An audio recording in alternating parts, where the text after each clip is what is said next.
পরম করুণাময় প্রভুর নামে শুরু করছি। যারা আমাদের সুফিজম বিডি ইউটিউব চ্যানেলটি দেখছেন তাদের সবাইকে জানাই স্বাগতম।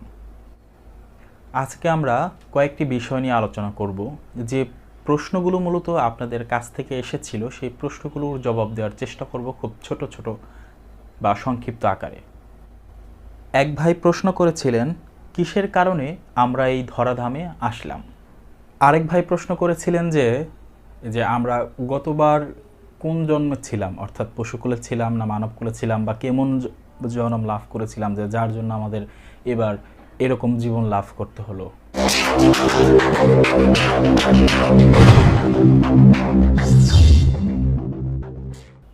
এই প্রশ্নটি অনেকেই করে থাকেন যে কেন আমরা এই ধরাধামে বা এই পৃথিবীতে আগমন করলাম বা আমাদের জন্ম হলো। প্রথমে আমরা আলমে আরওয়ায় সারিবদ্ধভাবে দাঁড়ানো ছিলাম। আমাদেরকে যখন আমাদের প্রভু প্রশ্ন করলেন যে তোমরা কি আমাকে প্রভু হিসাবে স্বীকার করছো, তখন আমাদের রুহু বা আত্মাগুলো বলে উঠল যে না, আমরা আপনাকে প্রভু হিসাবে স্বীকার করছি না, আপনি আপনার মতো, আমরা আমার মতো।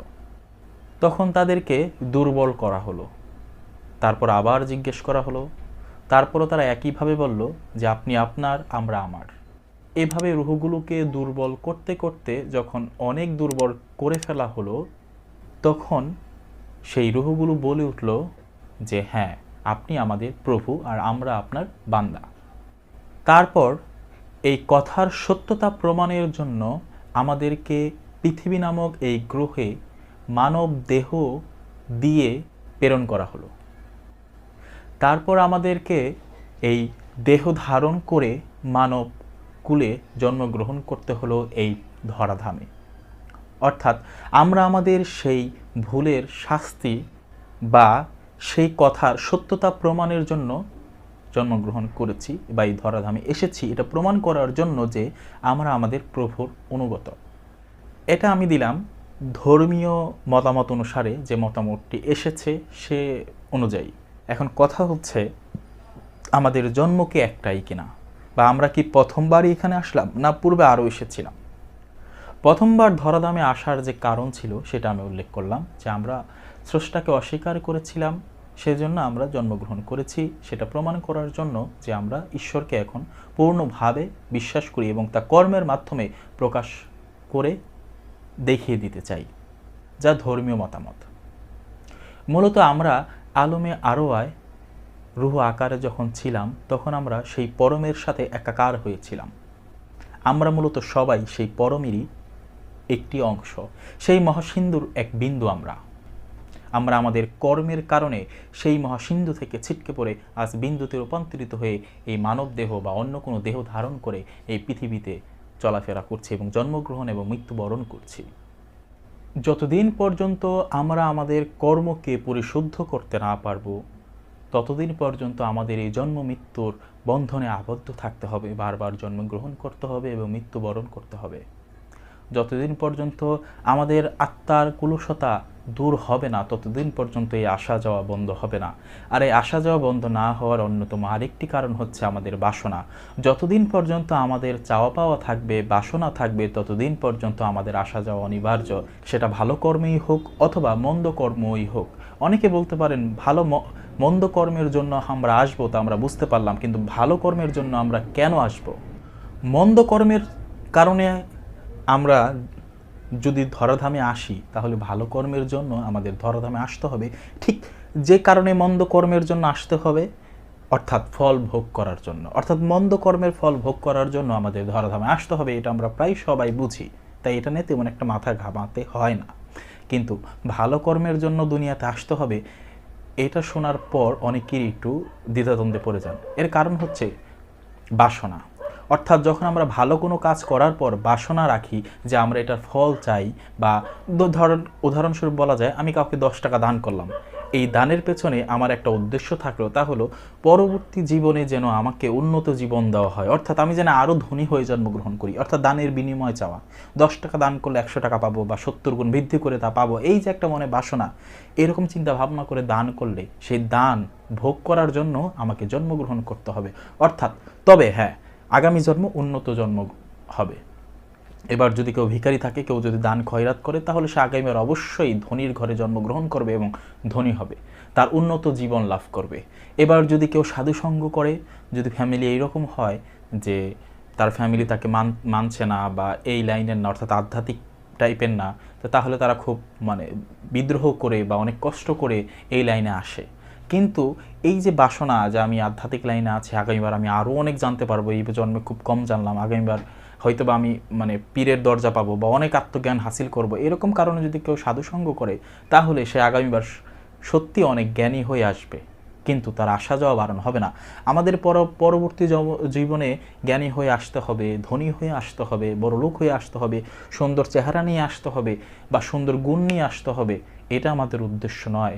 আমাদের উদ্দেশ্য থাকতে হবে যে আমরা সেই পরমের কাছ থেকে এসেছি, সেই পরম বা সেই মহাসিন্ধুতে আবার কীভাবে মিলিত হব সেই চিন্তা নিয়ে, অর্থাৎ আমাদের যেন আর জন্মগ্রহণ করতে না হয়, অর্থাৎ সম্পূর্ণ নির্বাণ লাভ, বাকাবিল্লায় পৌঁছানো বা জন্ম মৃত্যুকে বারণ করাই হলো আমাদের সাধনার মূল লক্ষ্য।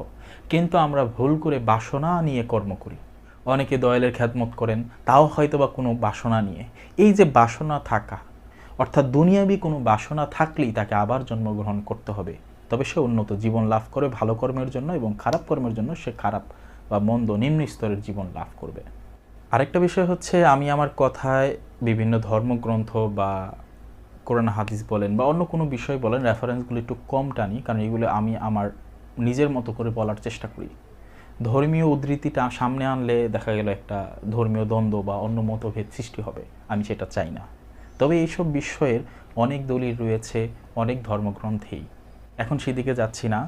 এখন কথা হচ্ছে, আমরা যে ধরাধামে আসলাম, অর্থাৎ সেই প্রথম কর্মের কারণে, তা আমি ব্যক্ত করেছি। কিন্তু আমরা যে বারবার জন্মগ্রহণ করি, এটা নিয়ে অনেকের একটা প্রশ্ন থাকে যে আমরা কেন আবার জন্মগ্রহণ করব বা পূর্বেই কেন জন্মগ্রহণ করেছিলাম। এই কথার সহজ একটি উত্তর আপনি খুব স্বাভাবিকভাবে চিন্তা করেন, সেটা হচ্ছে আমরা এবার কেন জন্মগ্রহণ করলাম। ধরে নিন আমি এটার উত্তর জানি না বা আপনি এটার উত্তর জানেন না, তর্কের খাতিরে এটা মেনে নিলাম। এখন আমার প্রশ্ন হচ্ছে যে আমরা এবার কেন জন্মগ্রহণ করলাম, এই প্রশ্নের উত্তর কি তাদের কাছে আছে যারা বলতে চাচ্ছে যে আগামীবার আমরা কেন জন্মগ্রহণ করব বা পূর্বে কেন জন্মগ্রহণ করেছিলাম। আমরা আগামীবার সেই কারণেই জন্মগ্রহণ করব এইবার যে কারণে জন্মগ্রহণ করেছিলাম। আমরা পূর্বে সেই কারণেই জন্মগ্রহণ করেছিলাম, এবার যে কারণে জন্মগ্রহণ করেছি, অর্থাৎ আমরা আমাদের কর্মের ফল ভোগ করার জন্য। তারপরে ধর্মীয় উদ্ধৃতি যদি বলতেই হয় এ ব্যাপারে, তাহলে প্রথমবার ধরাধামে আসার ব্যাপারে যেটা আছে যে সৃষ্টিকর্তা আমাদেরকে প্রশ্ন করলেন, আলাস্তু বিরব্বিকুম, আমি কি তোমাদের প্রভু নই? তখন নফস বলে উঠল কলু বালা, অর্থাৎ তারা বলে উঠল হ্যাঁ আপনি আমাদের প্রভু। এটা কোরআনে এভাবে এসেছে, একবারই বলা হয়েছে যে আমি কি তোমাদের প্রভু, তারা বলল হ্যাঁ।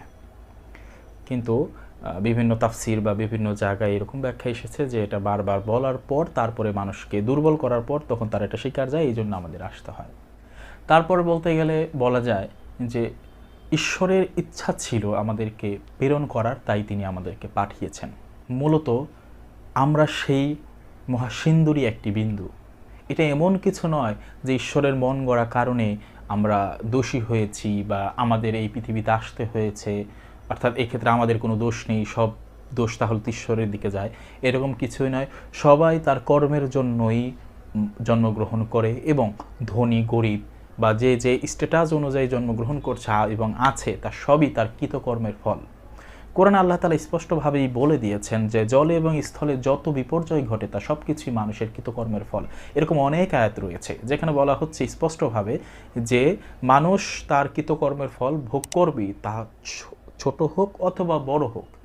এবং অনেকেই বলে থাকে যে সন্তান যখন লোলা হয় বা কানা হয় বা জন্মান্ধ বা যাই বলেন প্রতিবন্ধী হয়, তখন অনেকেই বলে থাকে যে এটা নাকি পিতামাতাকে পরীক্ষা করার জন্য আল্লাহ তাআলা বা সৃষ্টিকর্তা করে থাকেন।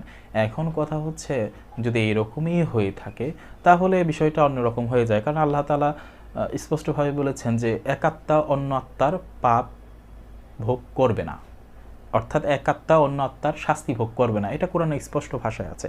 এবং খ্রিস্টান ধর্ম বা বাইবেলও এরকম আছে যে পিতা তার পুত্রের জন্য দোষারোপ হবে না, এবং পুত্রের জন্য পিতা বা পিতার জন্য পুত্রকে দোষারোপ করা হবে না। তো এখান থেকে বোঝা যায় যে না, আমাদের এই কথাটি ওই হিসাব করলেও ভুল, এবং যুক্তি বা বিবেক দিয়ে বিচার করলেও দেখা যায় এটি সম্পূর্ণ ভুল। কারণ যদি ধরে নিলাম যে আমাদের পরীক্ষা করার জন্য শুধুমাত্র এইভাবে উন্নত জীবন বা ক্ষুদ্র জীবন দান করা হয়েছে, যে যে যার যার অবস্থান থেকে স্রষ্টার ইবাদত করবে। এখন কথা হচ্ছে যে আমরা পরীক্ষা দিলাম, তো পরীক্ষার হলে যদি আপনি গিয়ে দেখেন যে এক একজনের প্রশ্ন এক এক রকম, তাহলে আপনার ভেতরটা কেমন করবে? অবশ্যই যে প্রশ্ন নির্ণয় করেছে বা প্রশ্ন করেছে তাকে, বা সেই শিক্ষা বোর্ডের যে প্রধান বা যারা আছে তাদেরকে অবশ্যই আপনি দোষারোপ করেন বা গালিগালাজ করেন, স্বাভাবিকভাবেই বলবেন যে এটা একটা ভুল সিদ্ধান্ত ছিল বা অবিচার করা হয়েছে। কারণ এমন হতে পারে যে ওই প্রশ্নের উত্তরটা আপনি জানেন যেটা, কিন্তু সেই প্রশ্নটা অন্য কাউকে করা হয়েছে। তো এরকম হলে যেহেতু স্বাভাবিকভাবেই দৃষ্টিতে বোঝা যায় যে এটা একটা ভুল বা অবিচার, সেখানে ঈশ্বর যিনি পরম করুণাময়, ক্ষমাশীল এবং সবচাইতে বিচক্ষণ ব্যক্তি, সে কি করে এরকম ভুল করতে পারে যে পরীক্ষা প্রশ্নপত্র এক একজনের জন্য এক এক রকম? কাউকে গরিবের ঘরে পাঠিয়ে তাকে এখন ইবাদত করতে হবে, আবার কাউকে ধনীর ঘরে পাঠিয়ে ইবাদত করতে হবে। আবার তো বলা হয় যে এক এক ধর্মের লোক নাকি স্বর্গে যাবেই না, শুধু তাদের ধর্মের লোকই স্বর্গে যাবে, এরকম অনেক কথা থাকে। হিন্দুরা এরকম বলে থাকে, মুসলিমরা এরকম বলে থাকে, খ্রিস্টানরা বলে থাকে যে আমরাই সঠিক, বাকিরা আর সঠিক নয়। এখন কথা হচ্ছে, যদি আমি হিন্দুর ঘরে জন্মগ্রহণ করি তাহলে আমাকে মুসলিম হওয়াটা অনেক কষ্টের, কিন্তু মুসলিম ঘরে জন্মগ্রহণ করলে এটা আমার জন্য ইজি। আবার আমি যদি মুসলিম ঘরে জন্মগ্রহণ করি তাহলে আমাকে হিন্দু ধর্ম গ্রহণ করাটা আমার জন্য কঠিন।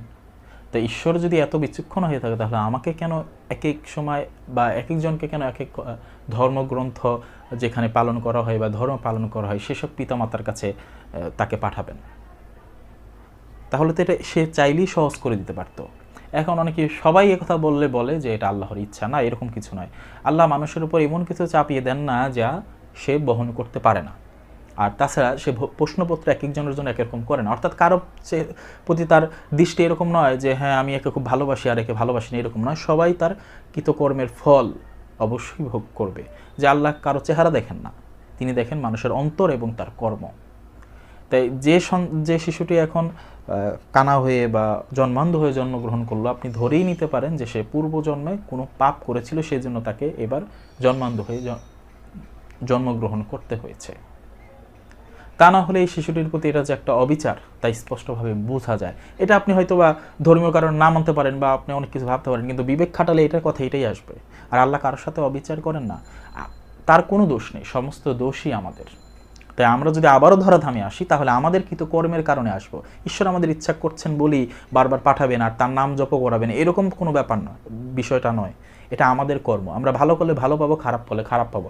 আর যখন নিষ্কাম কর্ম করব, অর্থাৎ কোনো বাসনা রাখবো না, শুধু ভালো কাজগুলো করে যাবো, ঈশ্বরের জন্য যাই করব, কাউকে দান করা থেকে শুরু করে যত কাজই আছে, তার নাম জপ সব কিছু শুধুমাত্র এটার জন্য যে আমি আপনাকে চাই, আমি সেই পরমের সাথে একাকার হতে চাই, আমার আর কোনো কিছু চাওয়া পাওয়া নেই, জান্নাত জাহান্নাম, জান্নাতের লোভ জাহান্নামের ভয় কিছুই না, তাহলে অবশ্যই এই বাসনা যখন থাকবে না সেই অনুযায়ী, এবং আমাদের যখন পাপকর্ম থাকবে না তখন শাস্তি থাকবে না, এবং ভালো কর্মের বিনিময়ে যখন বাসনা থাকবে না তখন আমাদের আর দেওয়ার কিছু থাকবে না, তো ওইটার পুরস্কার স্বরূপই তখন আমাদের নির্বাণ লাভ হয়। কিন্তু চাওয়া পাওয়া থাকলে এই নির্বাণ লাভ কখনো ঘটবে না। আর কর্মযোগের যে বিষয়টা, এটাই হচ্ছে সেই মূল বিষয়, যে বাসনা ত্যাগ করে কর্ম করলে তবেই সেই কর্মযোগে আমরা মুক্তি লাভ করতে পারবো, তাছাড়া নয়। তা আশা করি কেন আমরা ধরাধামে এসেছিলাম বা কেন আবারও আসবো বা কেন এসেছি বা এসেছিলাম, এই সব কিছুর উত্তরই আপনারা পেয়েছেন। আমি আমার জ্ঞান অনুযায়ী যতটুকু পেরেছি বলেছি। তবে সবচেয়ে বড় কথা হচ্ছে, হ্যাঁ আমরা এসেছি আমাদের কারণে। আমরা মহাসিন্ধুতে ছিলাম, এখন আমরা বিন্দু হয়ে গেছি, অর্থাৎ আমরা গঙ্গা জল ছিলাম, সেখান থেকে এখন আমরা কুয়ার জল হয়েছি। যদি তিনি কৃপা করে আবার আমাদেরকে একত্র করে নেন তাহলে আবার আমরা গঙ্গা জল হয়ে যাব। আমাদের মূল লক্ষ্যই হচ্ছে গঙ্গায় যে মিশে যাওয়া, সেই মহাসিন্ধুতে এক হয়ে যাওয়া, বিলীন হয়ে যাওয়া। আর যতদিন পর্যন্ত আমরা আমাদের বাসনাকে ত্যাগ করতে পারবো না ততদিন পর্যন্ত এই আসা যাওয়া বারণ হবে না। এতে আমি যত সাধন ভজনই করি, যত ভালো কর্মই করি, কোনো লাভ নেই। আমাকে নিষ্কামভাবে কর্ম করতে হবে, তবেই আমরা মুক্তি লাভ করব। আরেক ভাই প্রশ্ন করেছিলেন যে আমরা গতবার কোন জন্মে ছিলাম, অর্থাৎ পশুকুলে ছিলাম না মানবকুলে ছিলাম, বা কেমন জন্ম লাভ করেছিলাম যে যার জন্য আমাদের এবার এরকম জীবন লাভ করতে হলো।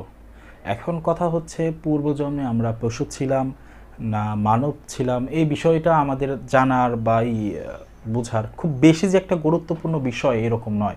আমাদের জন্য যেটা গুরুত্বপূর্ণ বিষয় সেটা হচ্ছে আমরা আগামীবার কি জন্ম লাভ করব, আগামীকাল কি পশুকুলে চলে যাব, উন্নত জীবন লাভ করব, না মানুষকুলে থাকব। এই বিষয়টি গুরুত্বপূর্ণ, কারণ যা অতীত হয়ে গেছে তা নিয়ে তো ভাবার কিছু নেই। যা বর্তমান, যা সামনে আছে তা নিয়ে ভাবা উচিত।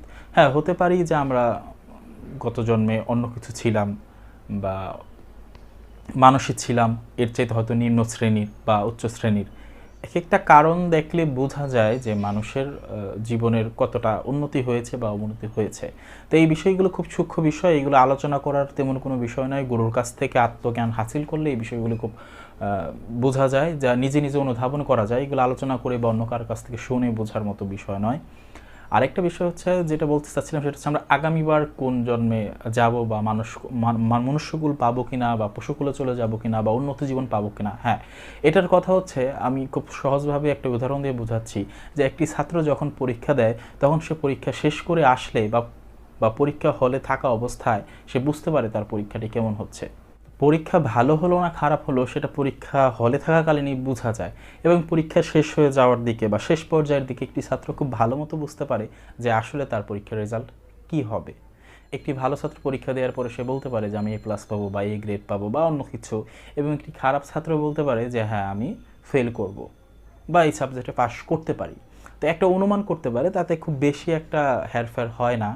তো এর কারণ হচ্ছে তার পরীক্ষা দেওয়ার ধরন এবং তার জ্ঞান। তো অনুরূপভাবে আমরা যে মানুষকুলে এবার আছি বা যে অবস্থায় আছি, আমরা কিন্তু আমাদের কর্ম সম্পর্কে খুব ভালো জানি। আশেপাশের মানুষগুলো আপনার কর্ম দেখে না বুঝতে পারে যে আপনি আসলে কি চাচ্ছেন বা কি করছেন, কিন্তু আপনার দয়াল এবং আপনি কিন্তু খুব ভালো মতোই জানেন যে আপনি কেন এবং কি কাজ করছেন। তো আপনি জীবনের শেষ পর্যায়ে এসে অবশ্যই যদি আত্মজ্ঞানী হন বা গুরুবাদী হন, খুব অল্প জ্ঞান থাকলেও আপনি বুঝতে পারবেন যে আগামীবার আপনার জন্মটা কেমন হবে, অর্থাৎ আপনি উন্নত জীবন পাবেন কিনা, আপনার সাথে ভালো হবে কিনা না খারাপ হবে। কারণ আপনি যদি এই জন্মে পশুর মতো আচরণ করেন মানুষের সাথে, তবে আগামীবার আপনার জন্য পশুত্ব পাওয়ার জন্য বা পশুকুলে যাওয়াটা অনিবার্য।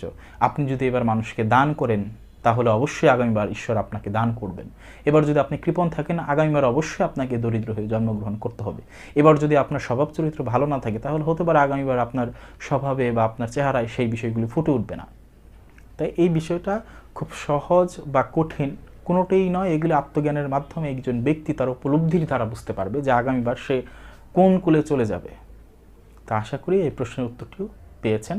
বাকি বিষয়গুলো না বুঝলে আপনারা আপনাদের গুরুর কাছ থেকে বুঝে নেবেন, এবং ধ্যানের মাধ্যমে বা আত্ম উপলব্ধির মাধ্যমে এই বিষয়গুলো বুঝে নিতে হবে। আমি আমার সাধ্যমতো চেষ্টা করব। আশা করি সেই ভাই তার উত্তরটি পেয়েছেন। যদি কোনো প্রশ্ন থাকে তাহলে মন্তব্যের ঘরে বা কমেন্টস বক্সে আপনারা সেই বিষয়গুলো নিয়ে প্রশ্ন করতে পারেন। আমি চেষ্টা করব কমেন্টে রিপ্লাই দেওয়ার জন্য, আর না পারলে পরবর্তীতে সেই বিষয়ে আরেকটি ভিডিও বানানোর চেষ্টা করব। আজকে এই পর্যন্তই। ধন্যবাদ সবাইকে।